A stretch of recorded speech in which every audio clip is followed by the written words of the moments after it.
Les outils classiques d'analyse économique sont-ils adaptés aux bouleversements mondiaux actuels? Le dollar va-t-il chuter? Céder sa place aux monnaies virtuelles? Pourquoi la Chine et la Russie engrangent-elles depuis quelques années autant d'or? Pour avoir des réponses claires à ces questions complexes, nous avons rencontré James Rickards. Conseiller financier du gouvernement des États-Unis, entre autres, il était déjà négociateur juridique et financier lors de la prise d'otage à Téhéran en 1979. Directeur d'une banque d'affaires à New York, Rickards conseille des fonds d'investissement privés. Et aujourd'hui, il s'inquiète du désarroi des gens plus modestes sur lesquels la crise a fait des ravages. Après le succès en 2011 de Currency Wars, où il faisait de la question monétaire un enjeu de sécurité nationale, Rickards envisage aujourd'hui un nouveau scénario catastrophe dans The Death of Money, la mort de l'argent. Selon lui, seules les nations et les individus qui anticiperont la situation survivront au chaos qui s'annonce. Beaucoup de choses peuvent faire office d'argent. Des tas de choses ont servi de monnaie d'échange. Quand on parle d'argent aujourd'hui, on pense bien sûr au dollar, à l'euro. Historiquement, c'est l'or qui a dominé les échanges pendant des millénaires. Mais au fil du temps, à travers le monde, on a utilisé des plumes, des coquillages, des marques de toutes sortes. L'argent prend bien des formes, mais elles ont tout un trait commun, la confiance. Quand on a confiance dans une monnaie d'échange, c'est de l'argent. Si cette confiance disparaît, ce n'est plus de l'argent. Voilà le propos de mon nouveau livre, La mort de l'argent. Dans quelles circonstances le monde pourrait-il perdre confiance dans le dollar? Down 127 points from yesterday. Atlanta Gas 7, down 86 points. Bonza International 9, down 45 points.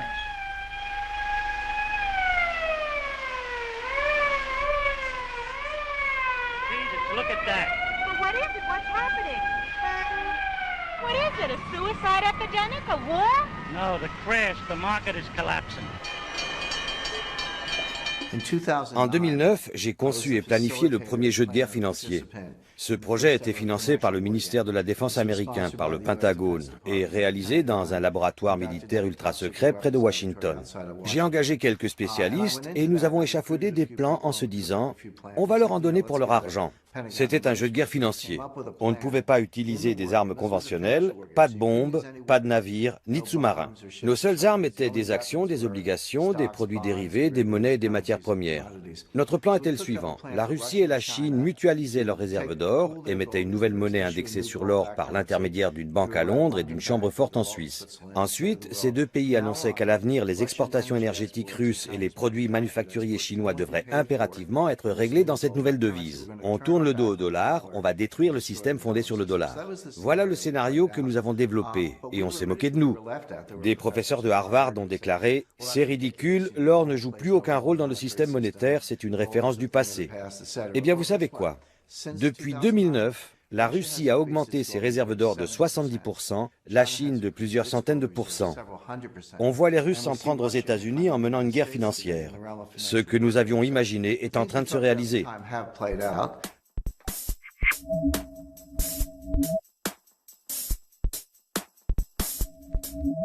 La parole est d'argent, alors parlons-en. Pecunia, le mot latin qui désigne l'argent, vient de pecus qui signifie bétail. Pour les Romains, une vache était en effet l'investissement idéal, car échangeable contre du pain, du blé, des vêtements, etc. Mais le principe du troc montre rapidement ses limites. En 500 avant Jésus-Christ, l'empereur Crésus fait frapper la première pièce d'or, d'où l'expression « être riche comme Crésus ». La monnaie papier est créée 1500 ans plus tard, en Chine, sous forme d'une attestation de dépôt. C'est le premier pas vers la virtualisation de l'argent. Le paiement sans espèces apparaît au XIIIe siècle à Florence. Les riches commerçants signent des ordres de virement d'un compte à l'autre. Les premières cartes de crédit sont utilisées aux États-Unis dès la fin du XIXe siècle. Et l'année 2009 voit l'apparition du Bitcoin, la première monnaie 100% virtuelle. Elle n'est émise par aucune banque nationale et les transactions sont gérées selon un système aléatoire par un réseau d'ordinateurs. L'avenir dira si le Bitcoin est une monnaie sûre. Bien sûr, les États-Unis sont la première économie mondiale. C'est de loin le plus important marché obligataire dans le monde. La plus grande partie des réserves de change est libellée en dollars. Une crise du dollar, une crise de la dette souveraine américaine plongerait le monde entier dans la crise. Le système monétaire international s'est effondré 3 fois au cours des 100 dernières années, en 1914, en 1939 et en 1971. Ce genre de phénomène se produit tous les 30 ou 40 ans. Quand cela arrive, ce n'est pas la fin du monde. On ne retourne pas vivre dans des cavernes. Concrètement, les grandes puissances financières et commerciales se réunissent et rédigent de nouvelles règles du jeu. L'expression n'est pas de moi. Elle apparaît il y a plus d'un siècle pour décrire le fonctionnement du système monétaire international. Quand le système monétaire international s'effondre, ce qui devrait à mon sens se produire prochainement, il faut définir de nouvelles règles du jeu. Mais quelles sont ces règles et comment les gens peuvent-ils s'y préparer? L'illusion monétaire est un concept économique, je ne l'ai pas inventé. Concrètement, quand un gouvernement commence à faire tourner la planche à billets, l'inflation n'apparaît pas partout de la même façon. C'est un peu comme jeter un caillou dans une mare, les ondes de choc se propagent graduellement. Les individus qui sont proches de la création de la monnaie, les banquiers et les gérants astucieux de fonds de placement, en sont informés les premiers et ils achètent des actifs. Puis les ondes se propagent et l'inflation se généralise. On constate une inflation de certains actifs, un accroissement des prix à la consommation. Quand l'investisseur lambda entre en scène, il est trop tard. La valeur de la monnaie a été détruite et les gens bien informés ont accaparé toute la richesse. L'illusion monétaire caractérise la première phase, quand la situation paraît prometteuse alors que l'on fait juste tourner la planche à billets. Plus tard, l'illusion se dissipe.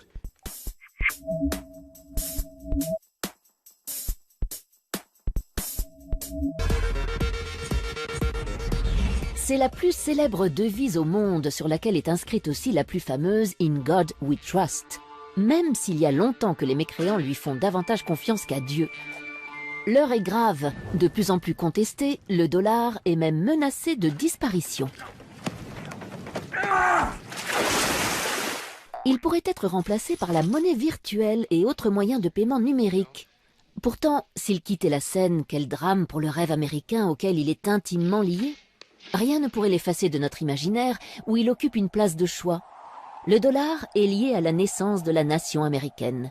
Il a été créé pour financer la guerre d'indépendance. Il est synonyme de conquête et de pouvoir. C'est un trophée. L'Américain est dévoré par l'ardente ambition de faire fortune. C'est l'unique passion de sa vie. Chacun ici désire devenir riche et s'élever dans la société. Personne n'estime impossible d'y parvenir, écrivait Tocqueville en 1840. Même si les immigrants qui rêvaient d'une Amérique aux rues pavées d'or ont vite déchanté. Bretton Woods l'a encore magnifié en faisant l'unique monnaie des échanges internationaux à la fin de la Seconde Guerre mondiale. Symboliquement, depuis, posséder des dollars, c'est pouvoir se payer n'importe quoi, partout dans le monde. En littérature, même Jack London, l'homme des grands espaces, lui consacra une nouvelle pour $100 de plus. Quant au cinéma, il a joué un rôle capital dans la construction du mythe. De Capra à Eastwood, on ne compte plus le nombre de films où il tient le premier rôle. Et c'est bien $1 silver que chante Marilyn dans Rivière sans retour. Aujourd'hui, s'il n'a quitté ni les livres, ni les articles, ni les séries, les jeux vidéo ou l'art contemporain, son image fait particulièrement fantasmer les rappeurs, dont il est devenu l'accessoire préféré à longueur de clip. Il y a des choses que l'on sait. On connaît l'échelle du système et on sait aussi qu'un krach est en rapport exponentiel avec la taille du système. Quand le système triple de taille, on ne triple pas le risque, on le multiplie par 10 ou par 100. C'est la nature d'une fonction exponentielle. Quand on regarde le système actuel, on constate qu'il est beaucoup plus gros qu'avant. En 2008, par exemple, on a tous entendu l'expression « trop gros pour faire faillite ». Les banques étaient trop grosses pour faire faillite, il fallait les sauver. Eh bien, vous savez quoi? Aux États-Unis, depuis 2008, les 5 plus grandes banques sont plus importantes encore. Elles contrôlent une part plus grande des actifs bancaires et elles ont une panoplie plus large de produits dérivés. Ce qui était déjà trop grand en 2008 pour disparaître est encore plus grand aujourd'hui. Ce qui veut dire que le risque d'un effondrement catastrophique est encore plus grand. On voit ce qui nous attend. Aujourd'hui, avec les réseaux sociaux, nous sommes plus connectés que jamais. La possibilité qu'une perturbation minime se propage à grande vitesse est encore plus probable en raison de cette connectivité accrue. Si un nombre suffisant d'individus, ce que l'on appelle le seuil critique, est atteint, les agents économiques commencent à changer de comportement en fonction des réactions d'autres agents. Voilà le seuil critique. Il varie d'un individu à l'autre. Mais s'il est atteint, alors des événements mineurs peuvent se propager et causer un effondrement systémique, comme un flocon de neige peut provoquer une avalanche. En d'autres termes, pour qu'un tel phénomène se produise, il faut que les agents soient connectés, il faut qu'ils communiquent. Sans cette connectivité et cette communication, on ne risque pas un changement de comportement à grande échelle.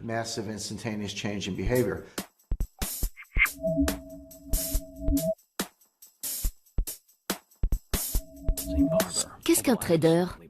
Un opérateur de marché qui vend et achète des actions boursières de façon désormais totalement numérique. Depuis quelques années, il est devenu un personnage sulfureux et romanesque, comme un bandit ou un justicier. Caractéristique, il va vite, très vite, parfois aidé de quelques produits illicites. Il est riche, merci les primes, sa copine est belle, mais pas son langage.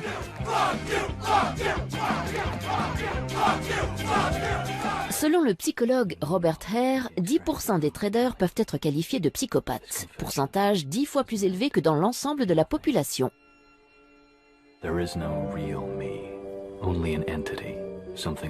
Peu à peu remplacé par des machines, le trader devient-il lui-même un algorithme susceptible de dérégler le système? Nous courons le risque qu'un jour, les choses nous échappent totalement et qu'une défaillance entraîne le reste du monde dans l'abîme, les marchés européens et asiatiques compris, puisque tout est interdépendant et se passe à une vitesse fulgurante. C'est ce qui inquiète les gens. Quand on parle de terrorisme financier, on ne pense pas seulement au piratage des comptes bancaires, mais aussi à ce qui se passe dans les salles des marchés du monde entier. Parfois, la cote du trader s'effondre ou augmente par ailleurs, comme celle de Jérôme Kerviel, accusé par la Société Générale pour laquelle il travaillait de lui avoir fait perdre 5 milliards d'euros en janvier 2008. Accusé d'abus de confiance, faux et usage de faux, il a depuis été désigné par des centaines d'internautes comme le David de la finance contre le Goliath bancaire. Son jugement en cassation vient de supprimer sa dette de 4,9 milliards d'euros. Il a aussi rencontré le pape et entamé une marche Rome-Paris pour sa rédemption et pour changer son système de valeurs. Malheureusement, le pouvoir financier est global. Cela ne devrait pas être le cas. La finance et la banque devraient faciliter le commerce, pas le dominer. Les banquiers sont des parasites du système. Ils confisquent de la richesse dans le système. Ils ne créent pas de richesse. Qui crée de la richesse? Les inventeurs, comme Bill Gates ou Steve Jobs, ou des inventeurs en Europe, des créateurs d'entreprises, des gens créatifs. Voilà les vrais créateurs de richesse. Les banquiers ne créent pas de richesse. Ils s'approprient de la richesse grâce à un système perverti. Il faut renverser ce modèle de la finance. Il ne faut pas l'éliminer mais l'encadrer pour qu'il serve les échanges. Je comprends le fonctionnement du système et depuis que je m'occupe de finance, je suis scandalisé par sa dégradation. Le service a fait place à la cupidité. La création de valeur ajoutée a été remplacée par l'extorsion de richesse. Il est grand temps de le dénoncer.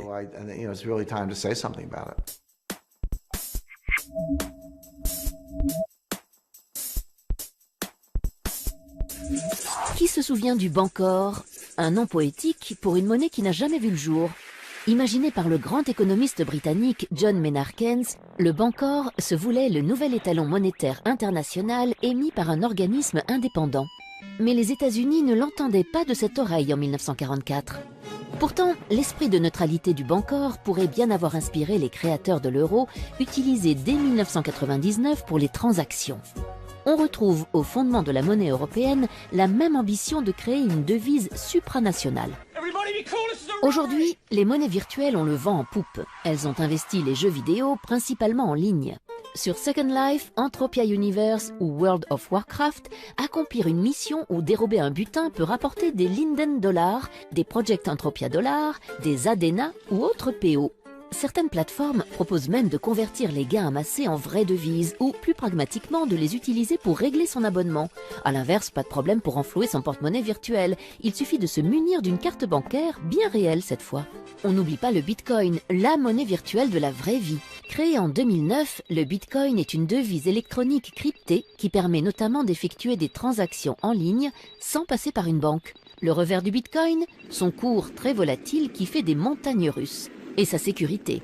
Ainsi, 650 000 bitcoins, soit près de 300 millions d'euros, se seraient volatilisés suite au dépôt de bilan de la plateforme d'échange de bitcoins Mt. Gox ces dernières semaines. Enfin, pour ceux qui ont prévu de voyager prochainement sur Mars, PayPal vient de lancer PayPal Galactic, un système de monnaie universelle qui permettra de faire ses courses dans l'espace.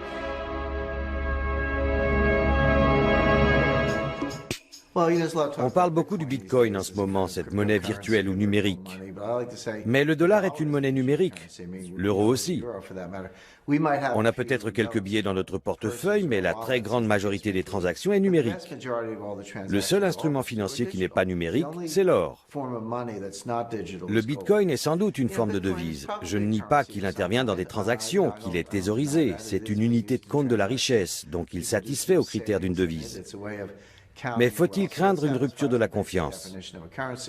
Le problème avec le Bitcoin, c'est qu'il n'a pas encore parcouru un cycle. Nous ne savons pas vraiment comment il pourrait se comporter. Il y a des tas de gens qui perdent de l'argent, il y a des escroqueries, des bitcoins qui disparaissent. La sécurité du système est sujette à caution. Les gens qui plébiscitent le Bitcoin sont soit des technophiles, des fanats d'informatique style Silicon Valley, ou des libertaires, des anarchistes, qui détestent les gouvernements et qui se disent « Voilà une monnaie qui échappe au contrôle d'État, ça me plaît ». Je leur réponds « Ne soyez pas naïfs. Le gouvernement voit tout. On sait depuis l'affaire Snowden que rien n'échappe au pouvoir en place. Le gouvernement suit sans doute attentivement ce phénomène. Il est possible que le Bitcoin en tant que devise disparaisse, mais que la technologie qu'il a engendrée survive à travers certaines applications. Il y a une dimension financière et une dimension technologique dans les paiements par mobile. Il y a des milliards de gens dans le monde qui possèdent un téléphone mobile. Ils n'ont pas de ligne filaire, ils n'ont pas de compte en banque, mais ils ont un téléphone mobile. Quand on peut utiliser son téléphone pour effectuer des règlements en ligne, par le biais d'une carte de crédit, même si vous n'avez qu'un compte en banque à peu de frais, même si vous n'avez pas de compte titre, vous avez votre mobile, un peu d'argent sur votre compte, vous pouvez faire des paiements. Je peux vous transférer de l'argent, vous pouvez m'en envoyer. L'industrie des règlements par téléphone mobile se développe très rapidement. Elle est en train de bouleverser la finance. Toute cette connectivité est formidable, mais il faut comprendre que plus nous sommes connectés, plus le système prend de l'importance et plus on accroît le risque d'un effondrement catastrophique. C'est le revers de l'économie en réseau.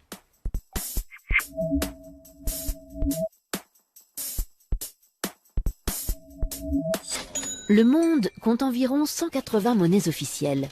Et il y a les inofficielles, comme le Chiemgauer, dans le sud de l'Allemagne, ou la pêche, utilisée par les commerçants de Montreuil.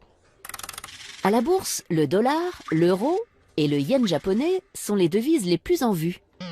La bourse la plus importante du monde est celle de Wall Street. En 2013, 7 000 milliards de dollars y ont été échangés. En deuxième position, le Nasdaq, qui est un marché boursier totalement virtuel. L'argent travaille vite, son unité de temps est la nanoseconde. Les ordinateurs traitent aujourd'hui les transactions en un milliardième de seconde. 1000 transactions en un battement de cils. En 2010, on comptait encore en millième de seconde. Ces transactions à très grande vitesse représentent 50% des échanges dans le monde, 70% aux États-Unis et 40% en Europe. Pourquoi est-ce que le dollar est la première monnaie de réserve dans le monde? Ce n'est pas lié à la devise elle-même, mais au support d'investissement libellé en dollars. Supposons que vous soyez un partenaire commercial des États-Unis et que vous encaissiez des dollars ou toute autre devise. Ce surplus, il faut l'investir. Le marché des obligations américaines, les bons du Trésor, est le seul marché au monde assez important pour pouvoir absorber l'épargne mondiale.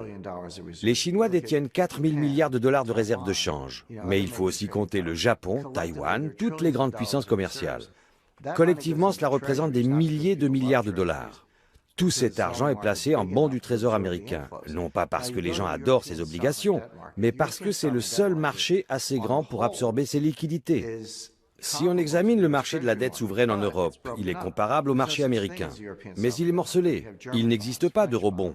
Il y a des obligations d'État allemandes, françaises, italiennes, hollandaises. Si on avait un marché unique, s'il existait des eurobonds, garantis par le crédit de la zone euro, ce marché serait plus important que celui des bons du Trésor américain.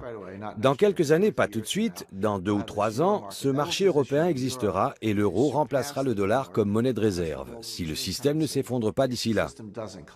Dans un monde qui ne subit pas d'effondrement, vous verrez une appréciation de l'euro. Dans un monde qui s'effondre, aucune monnaie ne sera épargnée, pas même l'euro. You're pathetic, trying to be like us. We're not trying to be like you, you idiot. We're much stronger than you are anyway. Our currency's the best. No, we are. No one's want to trade with you anyway. You want to bet, huh? Yes, I want to bet. You want to take that? Yes, I want to bet. You don't be quiet and go back to sleep or there will be no pocket money. No bailout and no loans. Sorry, Daddy. I like to say, En matière de sagesse économique, j'apprécie par-dessus tout Angela Merkel. C'est la seule dirigeante qui comprend l'économie parce qu'elle n'est pas économiste. C'est une scientifique. Comme je l'ai expliqué, il faut aborder l'économie avec des outils scientifiques, pas de la pseudoscience. Le keynésianisme, la théorie de l'équilibre général, la valeur à risque, tous les modèles et les techniques qui sont utilisés dans la finance et la gestion du risque sont de la pseudoscience. Ils ne correspondent pas à la réalité. La théorie des systèmes complexes, la théorie des réseaux, l'analyse de la distribution du pouvoir sont des modèles qui reflètent la réalité. Angela Merkel est une scientifique, elle comprend ces phénomènes. Et elle comprend aussi que l'Europe doit être restructurée. Elle assume un rôle dirigeant dans ce domaine. En fait, toutes les grandes régions économiques, l'eurozone, les États-Unis, le Japon et la Chine doivent être restructurées. Mais seule l'Europe procède à des ajustements structurels. Les autres régions s'en remettent à des solutions monétaires, à un ajustement des liquidités.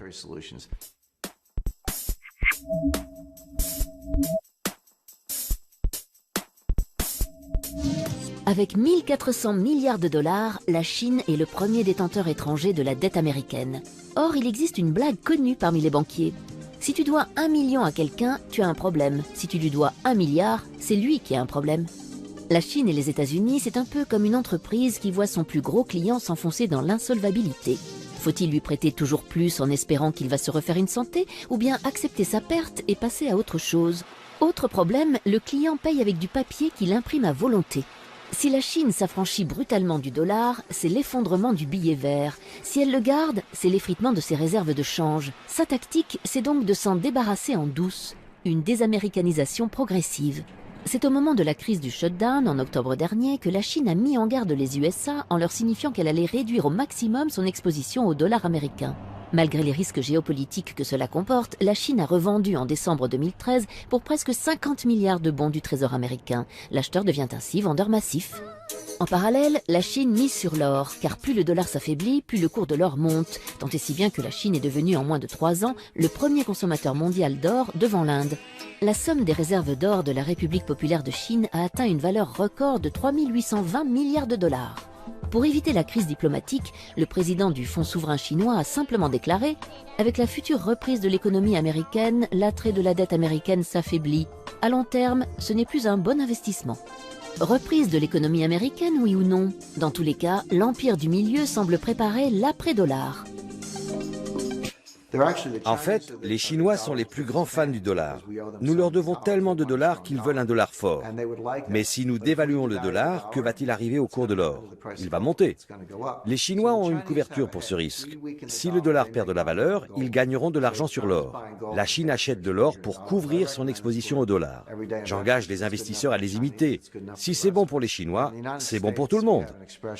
Aux États-Unis, quand on parle des vieilles fortunes, on pense à des fortunes accumulées depuis un siècle ou un peu plus, comme celles des Rockefeller ou des Kennedy. Mais en Europe, les vieilles fortunes remontent à 4 ou 5 siècles. J'étais à Rome, il y a peu, devant le Palazzo Colonna. Les Colonna sont riches depuis le XIIIe siècle. La fortune de cette famille remonte à 800 ans. Ça, c'est une vieille fortune. Quand on discute avec ces milliardaires européens qui gèrent cette fortune dynastique et qu'on leur demande « Vous avez su protéger votre fortune non seulement de la dépression des années 30, mais de la guerre de 30 ans, des guerres de Louis XIV, des guerres napoléoniennes, de la guerre d'Espagne. Comment avez-vous survécu à tous ces cataclysmes ?» Ils vous répondent « La règle est 3 tiers. Un tiers en or, un tiers en œuvres d'art, un tiers en propriété foncière. » Prenons l'exemple de Warren Buffett. Warren Buffett a toujours dit du mal de l'or. Mais qu'a-t-il fait? Il y a quelques années, il a acheté les chemins de fer Burlington Northern Santa Fe. Il a acheté tout le réseau, il l'a privatisé. Il n'est plus coté en bourse. Qu'est-ce que c'est une compagnie de chemin de fer? Ce sont des actifs durables, des rails, des droits de passage, des concessions minières, du matériel roulant, des aiguillages, des signaux. Une compagnie de chemin de fer, c'est un gros paquet d'actifs durables. Comment est-ce qu'une compagnie de chemin de fer gagne de l'argent? en transportant des biens durables, du maïs, du blé, du charbon, de l'acier, du pétrole. Une compagnie de chemin de fer, ce sont des actifs durables qui transportent des biens durables. Quand Warren Buffett fait cela, les gens disent « Warren Buffett aime bien les actions des entreprises de transport ». Pas du tout. Il investit ses dollars dans des actifs durables. N'écoutez pas ce qu'ils disent, observez ce qu'ils font. Where is here? Sorry, I can only look for businesses. Si Apple était un État, préféreriez-vous vivre en Chine ou en Apple? Les promesses du néolibéralisme se matérialisent dans les objets stylisés du géant de l'informatique. Alors, Steve Jobs ou Deng Xiaoping? L'artiste allemand Christian von Borries pose la question dans son film iPhone China. Square le rencontre à Berlin. Rendez-vous dimanche prochain à 13h sur Arte.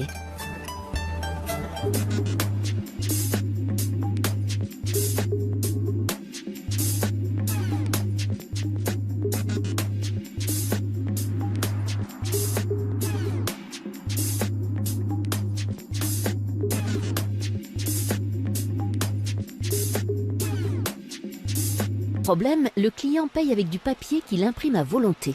Si la Chine s'affranchit brutalement du dollar, c'est l'effondrement du billet vert. Si elle le garde, c'est l'effritement de ses réserves de change. Sa tactique, c'est donc de s'en débarrasser en douce. Une désaméricanisation progressive. C'est au moment de la crise du shutdown, en octobre dernier, que la Chine a mis en garde les USA en leur signifiant qu'elle allait réduire au maximum son exposition au dollar américain. Malgré les risques géopolitiques que cela comporte, la Chine a revendu en décembre 2013 pour presque 50 milliards de bons du Trésor américain. L'acheteur devient ainsi vendeur massif. En parallèle, la Chine mise sur l'or, car plus le dollar s'affaiblit, plus le cours de l'or monte, tant et si bien que la Chine est devenue en moins de 3 ans le premier consommateur mondial d'or devant l'Inde. La somme des réserves d'or de la République populaire de Chine a atteint une valeur record de 3 820 milliards de dollars. Pour éviter la crise diplomatique, le président du Fonds souverain chinois a simplement déclaré « Avec la future reprise de l'économie américaine, l'attrait de la dette américaine s'affaiblit. À long terme, ce n'est plus un bon investissement. » Reprise de l'économie américaine, oui ou non? Dans tous les cas, l'empire du milieu semble préparer l'après-dollar. En fait, les Chinois sont les plus grands fans du dollar. Nous leur devons tellement de dollars qu'ils veulent un dollar fort. Mais si nous dévaluons le dollar, que va-t-il arriver au cours de l'or? Il va monter. Les Chinois ont une couverture pour ce risque. Si le dollar perd de la valeur, ils gagneront de l'argent sur l'or. La Chine achète de l'or pour couvrir son exposition au dollar. J'engage les investisseurs à les imiter. Si c'est bon pour les Chinois, c'est bon pour tout le monde. Aux États-Unis, quand on parle des vieilles fortunes, on pense à des fortunes accumulées depuis un siècle ou un peu plus, comme celles des Rockefeller ou des Kennedy. Mais en Europe, les vieilles fortunes remontent à 4 ou 5 siècles. J'étais à Rome, il y a peu, devant le Palazzo Colonna. Les Colonna sont riches depuis le XIIIe siècle. La fortune de cette famille remonte à 800 ans. Ça, c'est une vieille fortune. Quand on discute avec ces milliardaires européens qui gèrent cette fortune dynastique et qu'on leur demande « Vous avez su protéger votre fortune non seulement de la dépression des années 30, mais de la guerre de 30 ans, des guerres de Louis XIV, des guerres napoléoniennes, de la guerre d'Espagne. Comment avez-vous survécu à tous ces cataclysmes ?» Ils vous répondent « La règle est 3 tiers. Un tiers en or, un tiers en œuvres d'art, un tiers en propriété foncière. » Prenons l'exemple de Warren Buffett. Warren Buffett a toujours dit du mal de l'or. Mais qu'a-t-il fait? Il y a quelques années, il a acheté les chemins de fer Burlington Northern Santa Fe. Il a acheté tout le réseau, il l'a privatisé. Il n'est plus coté en bourse. Qu'est-ce que c'est une compagnie de chemin de fer? Ce sont des actifs durables, des rails, des droits de passage, des concessions minières, du matériel roulant, des aiguillages, des signaux. Une compagnie de chemin de fer, c'est un gros paquet d'actifs durables. Comment est-ce qu'une compagnie de chemin de fer gagne de l'argent? En transportant des biens durables, du maïs, du blé, du charbon, C'est une scientifique. Comme je l'ai expliqué, il faut aborder l'économie avec des outils scientifiques, pas de la pseudoscience. Le keynésianisme, la théorie de l'équilibre général, la valeur à risque, tous les modèles et les techniques qui sont utilisés dans la finance et la gestion du risque sont de la pseudoscience. Ils ne correspondent pas à la réalité. La théorie des systèmes complexes, la théorie des réseaux, l'analyse de la distribution du pouvoir sont des modèles qui reflètent la réalité. Angela Merkel est une scientifique, elle comprend ces phénomènes. Et elle comprend aussi que l'Europe doit être restructurée. Elle assume un rôle dirigeant dans ce domaine. En fait, toutes les grandes régions économiques, l'eurozone, les États-Unis, le Japon et la Chine, doivent être restructurées. Mais seule l'Europe procède à des ajustements structurels. Les autres régions s'en remettent à des solutions monétaires, à un ajustement des liquidités.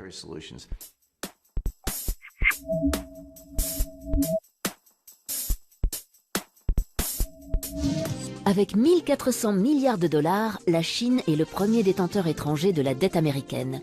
Or, il existe une blague connue parmi les banquiers. Si tu dois 1 million à quelqu'un, tu as un problème. Si tu lui dois 1 milliard, c'est lui qui a un problème. La Chine et les États-Unis, c'est un peu comme une entreprise qui voit son plus gros client s'enfoncer dans l'insolvabilité. Faut-il lui prêter toujours plus en espérant qu'il va se refaire une santé, ou bien accepter sa perte et passer à autre chose? Autre problème, le client paye avec du papier qu'il imprime à volonté. Si la Chine s'affranchit brutalement du dollar, c'est l'effondrement du billet vert. Si elle le garde, c'est l'effritement de ses réserves de change. Sa tactique, c'est donc de s'en débarrasser en douce. Une désaméricanisation progressive. C'est au moment de la crise du shutdown, en octobre dernier, que la Chine a mis en garde les USA en leur signifiant qu'elle allait réduire au maximum son exposition au dollar américain. Malgré les risques géopolitiques que cela comporte, la Chine a revendu en décembre 2013 pour presque 50 milliards de bons du Trésor américain. L'acheteur devient ainsi vendeur massif. En parallèle, la Chine mise sur l'or, car plus le dollar s'affaiblit, plus le cours de l'or monte, tant et si bien que la Chine est devenue en moins de 3 ans le premier consommateur mondial d'or devant l'Inde. La somme des réserves d'or de la République populaire de Chine a atteint une valeur record de 3 820 milliards de dollars. Pour éviter la crise diplomatique, le président du Fonds souverain chinois a simplement déclaré « Avec la future reprise de l'économie américaine, l'attrait de la dette américaine s'affaiblit. À long terme, ce n'est plus un bon investissement. » Reprise de l'économie américaine, oui ou non? Dans tous les cas, l'empire du milieu semble préparer l'après-dollar. En fait, les Chinois sont les plus grands fans du dollar. Nous leur devons tellement de dollars qu'ils veulent un dollar fort. Mais si nous dévaluons le dollar, que va-t-il arriver au cours de l'or? Il va monter. Les Chinois ont une couverture pour ce risque. Si le dollar perd de la valeur, ils gagneront de l'argent sur l'or. La Chine achète de l'or pour couvrir son exposition au dollar. J'engage les investisseurs à les imiter. L'investisseur lambda entre en scène, il est trop tard. La valeur de la monnaie a été détruite et les gens bien informés ont accaparé toute la richesse. L'illusion monétaire caractérise la première phase, quand la situation paraît prometteuse alors que l'on fait juste tourner la planche à billets. Plus tard, l'illusion se dissipe.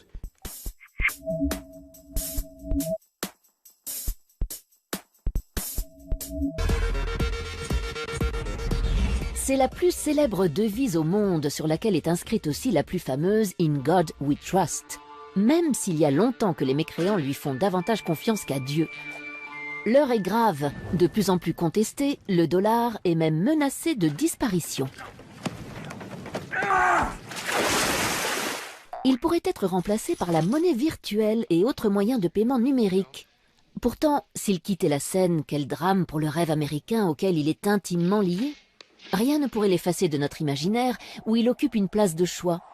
Le dollar est lié à la naissance de la nation américaine. Il a été créé pour financer la guerre d'indépendance. Il est synonyme de conquête et de pouvoir. C'est un trophée. L'Américain est dévoré par l'ardente ambition de faire fortune. C'est l'unique passion de sa vie. Chacun ici désire devenir riche et s'élever dans la société. Personne n'estime impossible d'y parvenir, écrivait Tocqueville en 1840. Même si les immigrants qui rêvaient d'une Amérique aux rues pavées d'or ont vite déchanté. Bretton Woods l'a encore magnifié en faisant l'unique monnaie des échanges internationaux à la fin de la Seconde Guerre mondiale. Symboliquement, depuis, posséder des dollars, c'est pouvoir se payer n'importe quoi, partout dans le monde.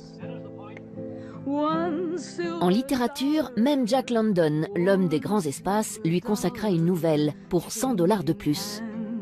Quant au cinéma, il a joué un rôle capital dans la construction du mythe. De Capra à Eastwood, on ne compte plus le nombre de films où il tient le premier rôle. Et c'est bien One Silver Dollar que chante Marilyn dans Rivière sans retour.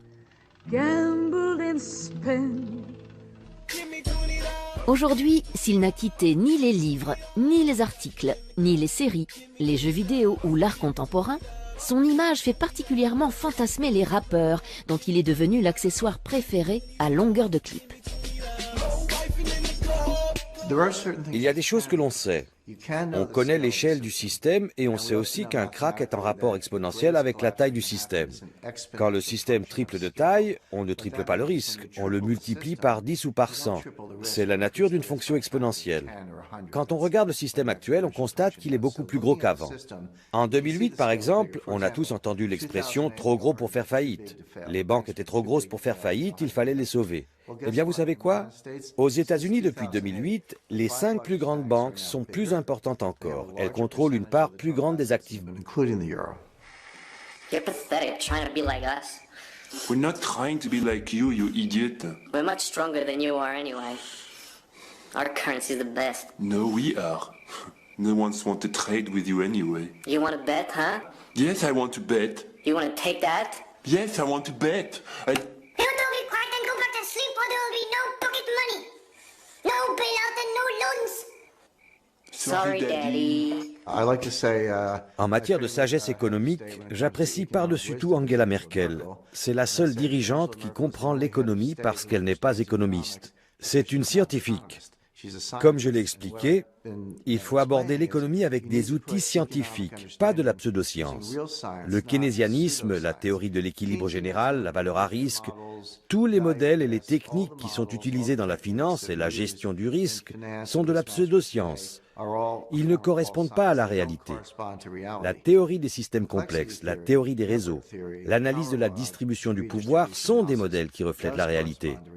Angela Merkel est une scientifique, elle comprend ces phénomènes.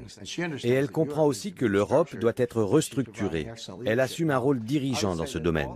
En fait, toutes les grandes régions économiques, l'eurozone, les États-Unis, le Japon et la Chine doivent être restructurées. Mais seule l'Europe procède à des ajustements structurels. Les autres régions s'en remettent à des solutions monétaires, à un ajustement des liquidités.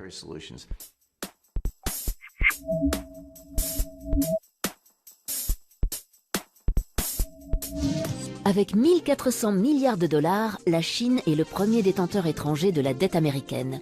Or, il existe une blague connue parmi les banquiers.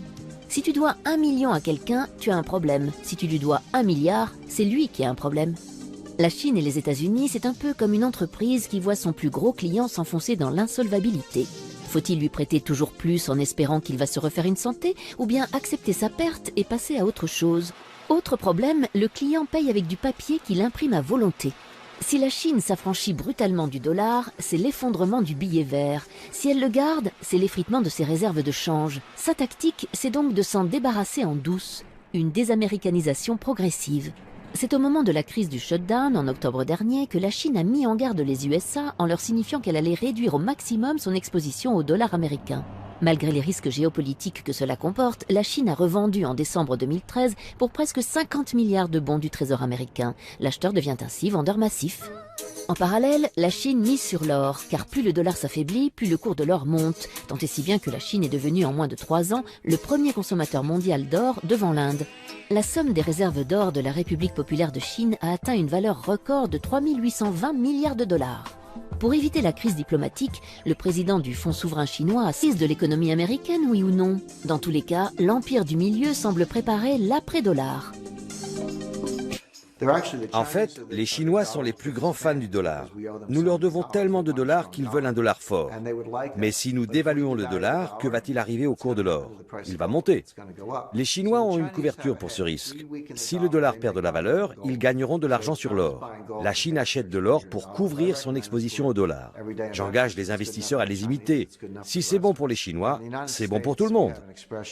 Aux États-Unis, quand on parle des vieilles fortunes, on pense à des fortunes accumulées depuis un siècle ou un peu plus, comme celles des Rockefeller ou des Kennedy. Mais en Europe, les vieilles fortunes remontent à 4 ou 5 siècles. J'étais à Rome, il y a peu, devant le Palazzo Colonna. Les Colonna sont riches depuis le XIIIe siècle. La fortune de cette famille remonte à 800 ans. Ça, c'est une vieille fortune. Quand on discute avec ces milliardaires européens qui gèrent cette fortune dynastique et qu'on leur demande « Vous avez su protéger votre fortune non seulement de la dépression des années 30, mais de la guerre de 30 ans, des guerres de Louis XIV, des guerres napoléoniennes, de la guerre d'Espagne. Comment avez-vous survécu à tous ces cataclysmes ?» Ils vous répondent « La règle des 3 tiers. Un tiers en or, un tiers en œuvres d'art, un tiers en propriété foncière. » Prenons l'exemple de Warren Buffett. Warren Buffett a toujours dit du mal de l'or. Mais qu'a-t-il fait? Il y a quelques années, il a acheté les chemins de fer Burlington Northern Santa Fe. Il a acheté tout le réseau, il l'a privatisé. Il n'est plus coté en bourse. Qu'est-ce que c'est une compagnie de chemin de fer? Ce sont des actifs durables, des rails, des droits de passage, des concessions minières, du matériel roulant, des aiguillages, des signaux. Une compagnie de chemin de fer, c'est un gros paquet d'actifs durables. Comment est-ce qu'une compagnie de chemin de fer gagne de l'argent? En transportant des biens durables, du maïs, du blé, du charbon, de l'acier, du pétrole. Une compagnie de chemin de fer, ce sont des actifs durables qui transportent des biens durables. Quand Warren Buffett fait cela, les gens disent « Warren Buffett aime bien les actions des entreprises de transport ». Pas du tout. Il investit ses dollars dans des actifs durables. N'écoutez pas ce qu'ils disent, observez ce qu'ils font. Where is here? Sorry, I can only look for businesses. Si Apple était un État, préféreriez-vous vivre en Chine ou en Apple? Les promesses du néolibéralisme se matérialisent dans les objets stylisés du géant de l'informatique. Alors, Steve Jobs ou Deng Xiaoping? L'artiste allemand Christian von Borries pose la question dans son film iPhone China. Square le rencontre à Berlin. Rendez-vous dimanche prochain à 13h sur Arte.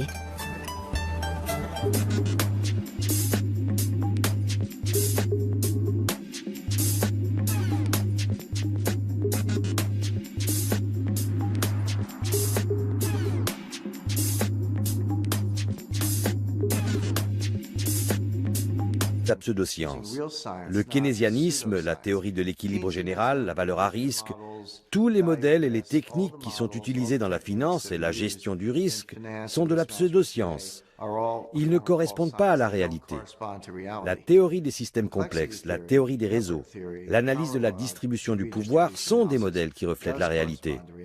Angela Merkel est une scientifique, elle comprend ces phénomènes. Et elle comprend aussi que l'Europe doit être restructurée. Elle assume un rôle dirigeant dans ce domaine. En fait, toutes les grandes régions économiques, l'eurozone, les États-Unis, le Japon et la Chine doivent être restructurées. Mais seule l'Europe procède à des ajustements structurels. Les autres régions s'en remettent à des solutions monétaires, à un ajustement des liquidités.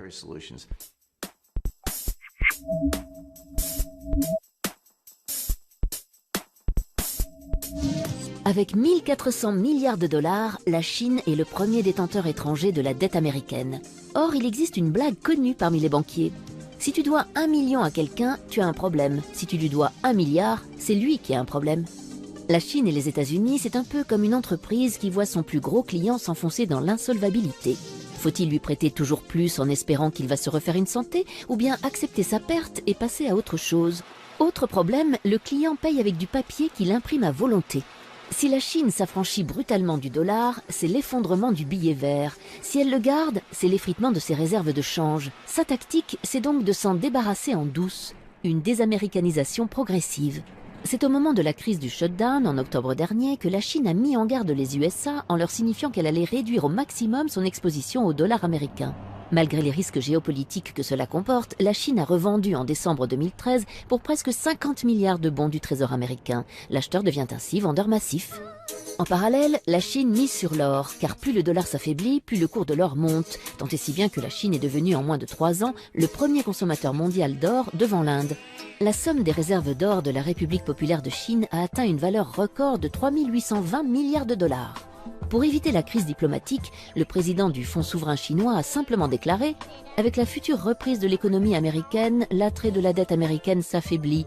À long terme, ce n'est plus un bon investissement. » Reprise de l'économie américaine, oui ou non? Dans tous les cas, l'empire du milieu semble préparer l'après-dollar. En fait, les Chinois sont les plus grands fans du dollar. Nous leur devons tellement de dollars qu'ils veulent un dollar fort. Mais si nous dévaluons le dollar, que va-t-il arriver au cours de l'or? Il va monter. Les Chinois ont une couverture pour ce risque. Si le dollar perd de la valeur, ils gagneront de l'argent sur l'or. La Chine achète de l'or pour couvrir son exposition au dollar. J'engage les investisseurs à les imiter. Si c'est bon pour les Chinois, c'est bon pour tout le monde. Aux États-Unis, quand on parle des vieilles fortunes, on pense à des fortunes